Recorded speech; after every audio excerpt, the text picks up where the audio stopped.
Olá, meus irmãos, a paz do Senhor Jesus.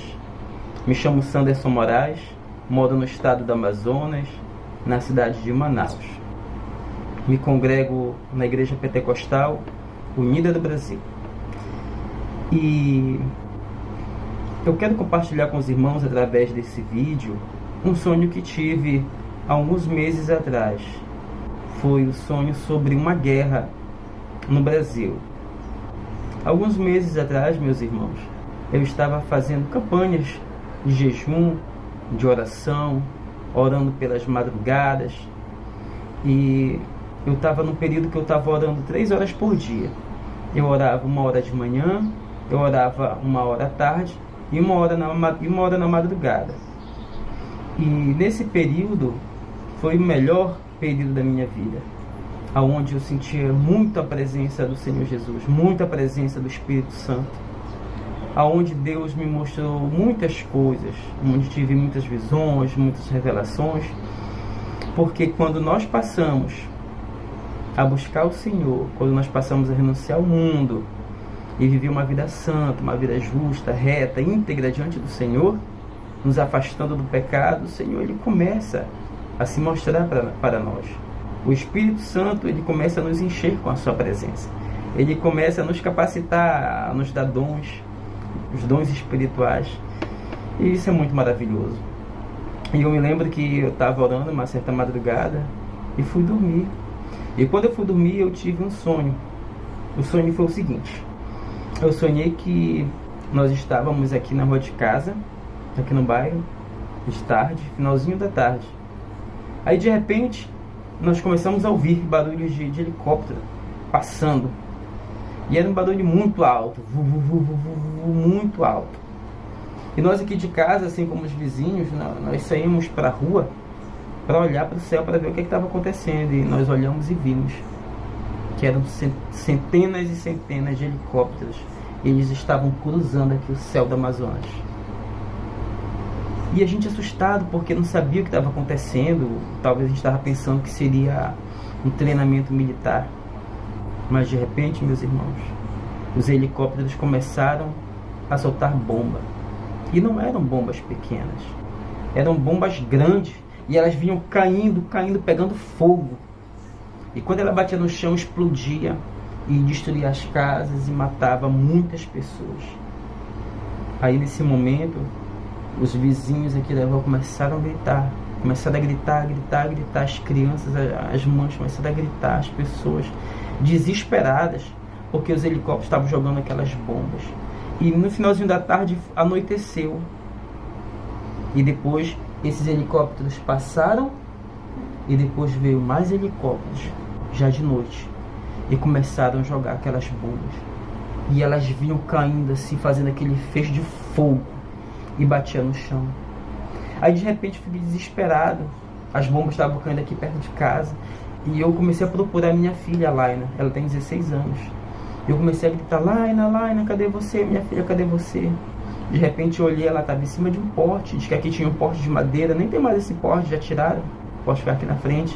E ela estava lá em cima daquele poste, assim, abraçada no poste, com os olhos fixos no céu, olhando, assustada. Ela estava tremendo. Eu disse: minha filha, o que é que você faz aí, minha filha? Ela disse: pai, eu tô olhando, pai, para ver onde é que as bombas vão cair. Irmão, só de lembrar eu tô me arrepiando, porque eu acordei impactado desse sonho. Eu acordei tremendo, que era tão real esse sonho. Eu tô olhando, pai, para ver onde é que as bombas vão cair. Eu disse: filha, desce daí, minha filha. Corri, tirei ela daquele poste. A bichinha estava tão assustada que ela não conseguia nem andar, só tremendo que ela estava por causa do barulho das bombas que estavam caindo e das pessoas que estavam gritando aqui no bairro. Não só no bairro, em todo lugar as pessoas estavam gritando, era horrível. E as bombas, bum, bum, bum, bum, caindo. Aí de repente o telefone tocou. Aí a tia Neide, lá de Belém do Pará, a esposa do tio Nivaldo, ela ligou. Ela disse: Sam, cadê tua mãe? Cadê a Noca? Eu quero falar com ela. Eu disse: ela tá aqui, tia, ela tá aqui. Eu peguei: mãe, a tia Neide quer falar com a senhora. E a mãe veio, assim, com o cabelo todo arrupiado, assim, com um olhão, assustada. Eu disse: mãe, a tia Neide quer falar com a senhora. E ela: oi, Neide, o que foi? E a Neide disse assim: mana, eu acabei de ver no jornal, mana, que tá caindo bomba em Manaus. estão guerreando, estão jogando bomba em cima de vocês, mana. Ela disse, Neide, tá caindo bomba aqui, mana. Tá caindo bomba, tá matando as pessoas. Ela disse, mana, vem pra cá, pra Belém, porque aqui ainda não tá caindo bomba. E a mamãe disse, tá, vou falar com o Cláudio Novo, que é o meu pai. Aí nisso o papai já apareceu com o carro dele, que é um Fiatzinho que ele tem. Aí eu disse assim, mãe, bora embora. Aí tava o papai dirigindo, e a mamãe entrou na frente, entrou eu, a minha irmã, a linda Cia lá e do Matheus. Dentro do carro, e o carro ficou lotado. Quando nós estávamos saindo, veio uma senhora de cabelo branco, e ela disse, meu filho, me leva com vocês, não me deixa, meu filho, eu não quero morrer. Eu disse assim, tia, o carro tá lotado, tia, eu não posso fazer nada, não cabe mais ninguém, tia, tá muito lotado e a gente vai para muito longe. Aí de que ela saiu, colocou assim mão no cabelo e saiu andando, e nós fomos embora. De que para Belém, de Manaus, aqui de Manaus do Amazonas para Belém do Pará. Mas só que não tem estrada para Belém. Se a pessoa quiser ir, ou vai ser de barco ou de avião, porque de estrada não tem. Mas as bombas estavam caindo. Aí de repente, quando eu coloquei a cabeça pro lado de fora, porque eu falei, pai, o senhor vai dirigindo que eu vou olhando aqui, pai, porque se for caindo uma bomba, eu falo que a pessoa desviar. Aí quando eu olhava para o céu, meus irmãos, eu via, estava de noite, mas eu via como se fossem milhões de demônios. E aqueles demônios, eles voavam, faziam assim, igual o som de gafanhoto. Vum, vum, vum, vum, vum. Aí ia embora. Aí depois vinha mais milhares e milhares de demônios e faziam vum, vum, vum, vum. E iam embora. E eram muitos, milhões e milhões de demônios, de gafanhoto. Era horrível. E as bombas caindo e esses demônios. Ai, meus irmãos. Nessa noite eu acordei impactado. Eu acordei muito assustado. Como eu disse, Amós 3,7 diz que o Senhor, Ele não faz e não fará nada sem antes revelar os seus servos, os seus pequenos, os profetas, né? Não estou dizendo que eu sou profeta, não. Sou apenas um servo do Senhor, pela sua infinita misericórdia, o Senhor me salvou desse mundo de horror. Mas eu quero dizer com isso, o meu pensamento, eu acredito que a igreja do Senhor Jesus, antes do arrebatamento da igreja, ela será provada e será testada. Eu acredito que antes do arrebatamento da igreja, a igreja será apertada, será amassada. Para quê? Irá sofrer para ela se voltar para o Senhor. Porque se hoje o Senhor veio buscar a igreja, meus irmãos, 90% da igreja vai ficar. Porque os irmãos, infelizmente, estão desapercebidos. Muitos crentes estão só preocupados com o quê? Com casa própria, em comprar carro do ano, moto boa. Estão preocupados com faculdade, com apartamento, com sítio. Sabe? Estão se esquecendo. Tem muitos crentes que estão apenas preocupados, sabe com o quê? Com o corpo físico. Indo para academia, malhar, tomando anabolizante. Essa é a realidade que a igreja do Senhor está vivendo nesses últimos dias. Nós estamos na igreja de Laodiceia, que é a igreja fria, é a igreja morna, é a igreja que só está pensando em bens materiais, mas está se esquecendo da sua vida espiritual. Então eu acredito que se Jesus vier buscar a igreja, 90% vai ficar. Então, o que é que eu creio? Que a igreja do Senhor ela vai passar por parte da grande tribulação. Hoje, meus irmãos, existem 3 pensamentos teológicos. São os pré-tribulacionistas. Eles acreditam que a igreja não passará pela grande tribulação. Eles acreditam que Jesus ele arrebata a igreja, o anticristo aparece e aí o mundo vai entrar na grande tribulação. Mas a igreja já está arrebatada. É o pensamento dos pré-tribulacionistas. Os meso-tribulacionistas, eles acreditam que a igreja ela passará pela metade da grande tribulação. É esse pensamento que eu acredito, que a igreja ela passará pela metade da grande tribulação. Que Deus ele vai permitir, como está permitindo, grandes guerras, grandes catástrofes e muitas pandemias. Muita doença já veio e ainda está vindo por aí, tá? E em 2025 vai vir uma doença, ouve o que eu estou falando, que vai matar mais de 250 milhões de pessoas no mundo. Vai vir uma variante muito forte, que as pessoas vão morrer muito mais rápido do que a coronavírus. E a igreja passará sim por parte da grande tribulação.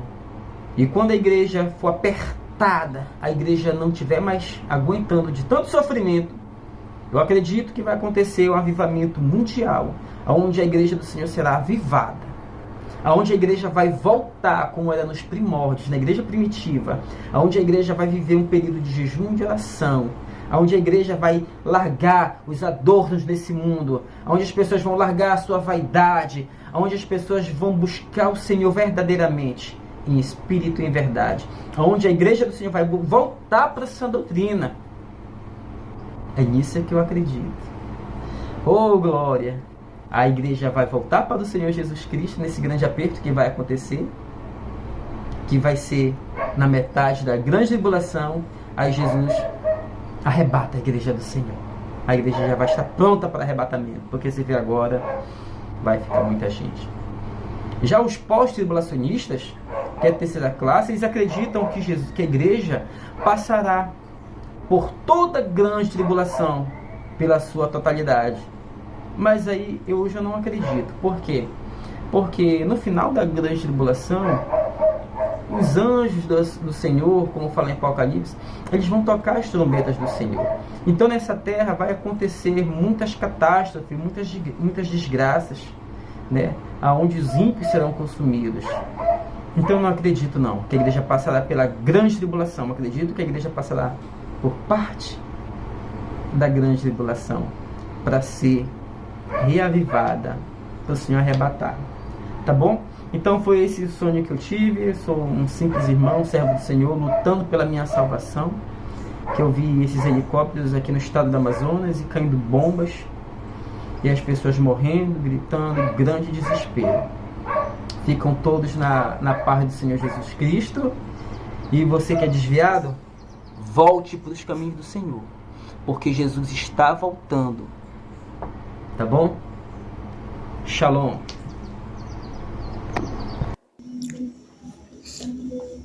Olá, me chamo Jael,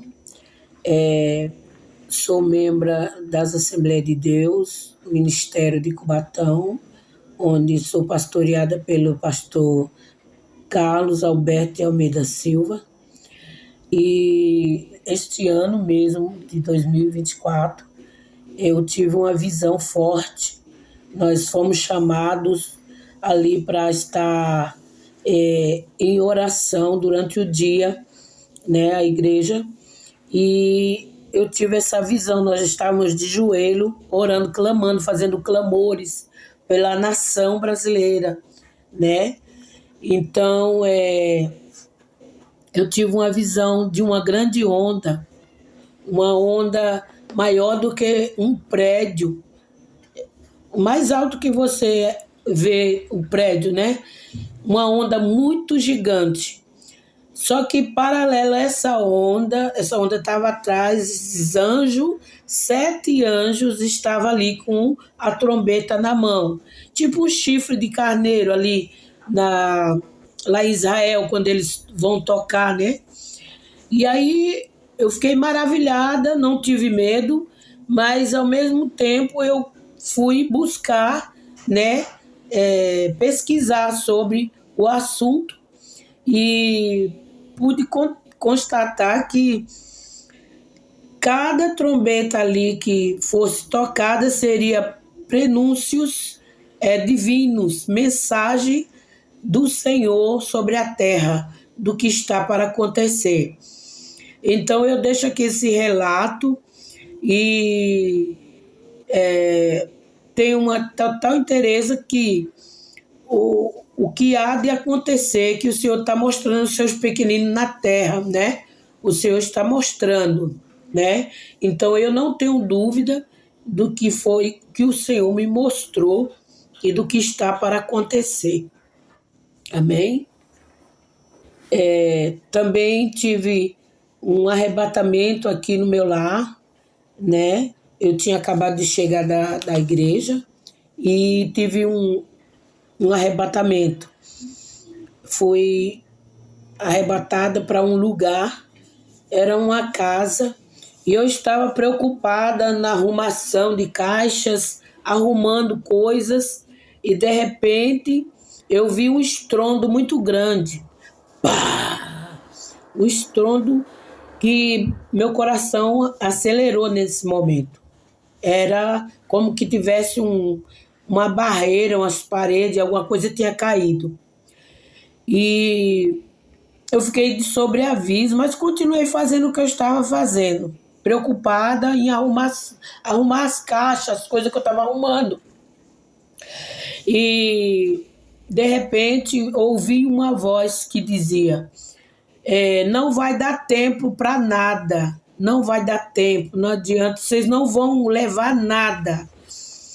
E aí eu, né, preocupada, fiquei de sobreaviso e de repente, né, ouvi novamente aquele estrondo e fiquei de sobreaviso. E de repente eu pude ver que novamente o estrondo. Aí o Senhor falava para mim, que eu creio que fosse o Senhor, no meu ouvido: não vai dar tempo para nada, prepare somente os documentos. Aí eu vi o estrondo novamente e aquela parede caía. Foi isso que eu vi, né? Nesse arrebatamento, pequeno arrebatamento durante o dia.